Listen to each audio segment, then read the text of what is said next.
देख तू पाते तो मोबाइल कहीं ऑन कर तो उठना। तो सकाल से ब्लॉग रे सब देखि हगिलु मुतिलु सब देखिउ ना कि समस्त हाँ मथा मथा किसी काम करनी हाँ ना उठ उठ उठ। बड़ गोटे से यूट्यूबर गोटे ना किसी हाँ पा बंद कर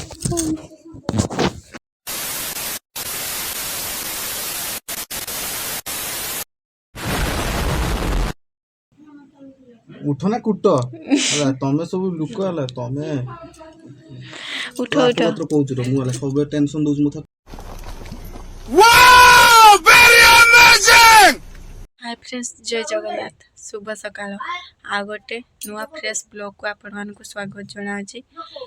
टाइम आसिकला 8:11 एत मुंजा से सुइचंती उठी नांती आपण मन देखौछि कि बात है केमतिया सुइचंती माने आज गुरुवार आज 8:11 एत बसलानी एत मुंजा उठीते माने बाबूंको निद ही भांगु नाही देखि पाथुए तो आ केमती सुइचंती डाकिला देखियो डाकी हाँ सुबुजा उठ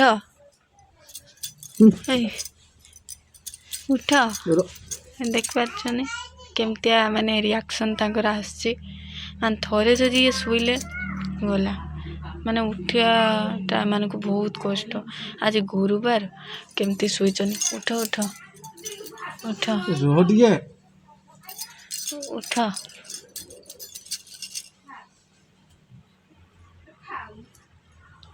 देख तू पाते तो मोबाइल कहीं ऑन कर तो उठना। तो सकाल से ब्लॉग रे सब देखि हगिलु मुतिलु सब देखिउ ना कि समस्त हाँ मथा मथा किसी काम करनी हाँ ना उठ उठ उठ। बड़ गोटे से यूट्यूबर गोटे ना किसी हाँ पा बंद कर उठी पारन कि केते टाइम है आज कि बार गुरुवार तुम एत समय गोटे कह तू तो डाकिलु ये कलु से वीडियो कॉल कर तू डाकिउ से ब्लॉग लोक को देखि हाँ मु केतल उठ लोक सब जानि हाँ निज उठी खरा तो स्वामी लोक आगर भाबी सोई एतल उठ केने गुरुवार तर सुई जी तुमको एमतिया कले तुम शीघ्र उठियो बुझी पार नहीं। सुकून का नाम सुना है?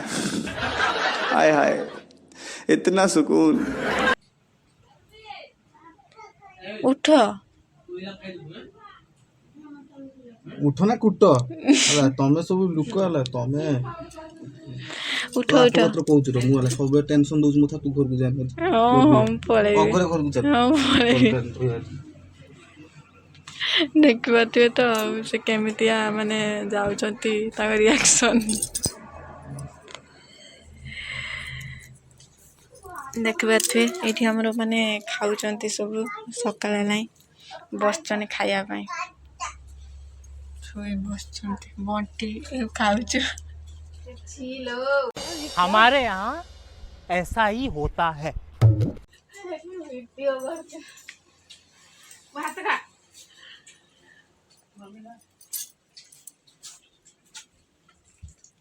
रात्रि से नहा दिया जाइछंती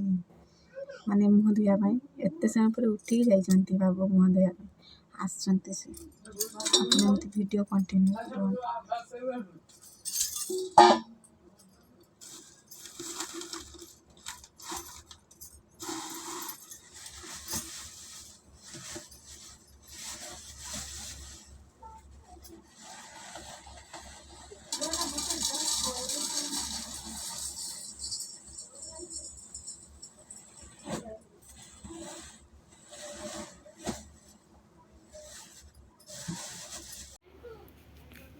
सुभद्रा योजना पैसा जो मिलिया कथा मिलियो ना मिलियोनी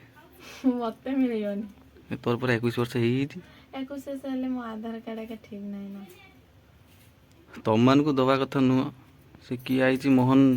चंदन माझी माझी ना ता भाजी दी खाइया कथा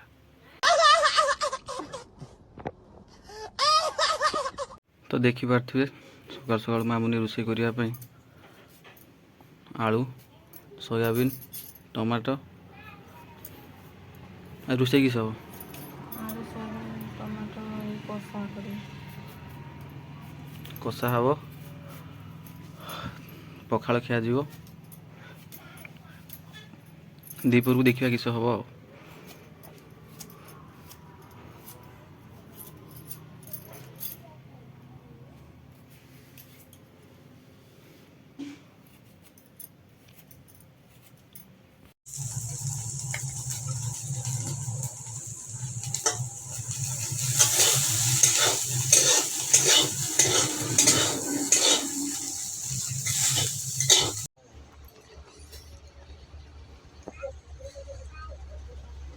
ভিডিওটি ভাল লাগিলে